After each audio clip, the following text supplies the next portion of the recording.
අපි මොන දේ කරත් ඒකේ හොඳ ෆිනිෂ් එකක් තියෙන්න ඕනේ. හොඳ නිමාවක් තියෙන්න ඕනේ.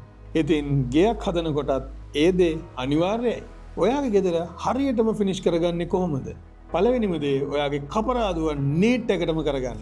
ඊට පස්සේ ඔයා බිත්තිවල සුමට මතු පිටක් එන්න පොටි ඇදලා ෆිනිෂ් කරගන්න. අන්න දැන් ඔයාගේ ෆ්ලෝ එක ලෙවල් කරලා ටයිල් බෙඩ් එක කපලා ලස්සනට ටයිල් ටික ලේ කරගන්න. ඒ වගේම තමයි වගේ ඩෝස් ඇන් වින්ඩෝස් ටික ෆික්ස් කරගන්නත් අමතක කරන්න එපා. මේ කිසිම දෙයක පොඩිවත් අඩුපාඩුවක් වෙන්න නම් බෑ. මොකද ඔයාට ඒ අඩුපාඩුව හදන්න සෑහෙන මුදලක් වියදම් කරන්න වෙන්න පුළුවන්. ඒ වගේම ඔයාට ඔයාගේ ගෙදර බාත්රූම් එකේ ෆ්ලෝ ඇන් වෝල් ටයිල්ස් ඒ වගේම ඔයාගේ ෆිටින්ග්ස් ටික හයි කරගන්නත් අමතක කරගන්න එපා. මේ එක්කම ඔයාගේ පැන්ට්‍රි එකත් ෆික්ස් කරගන්න.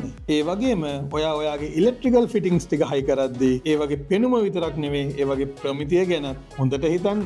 දැන් ඔයා ආස කලර්ස් පාවිච්චි කරලා මැච්චන කලර්ස් පාවිච්චි කරලා ඔයාගේ ලස්සන ගේ පේන්ට් කරගන්න. ඊට පස්සේ ඔයාගේ ගෙදර වැරන්ඩ එක, එන්ට්‍රන්ස් එක, පේව්මන්ට් එක වගේම පාත්වේස් ටික ලස්සනට හදාගන්න. ඔයත් ඔයාගේ ලස්සන ගෙදර ලස්සනට ෆිනිෂ් කරගෙන ජීවිතේ එන්ජොයි කරන්න කැමතිද? එහෙනම් ඉදිකිරීම් ශේෂ්ත්‍රයේ සම්මානනීය සන්නාමය එදිරිසිංහ හෝම්ස් අපිට කතා කරන්න.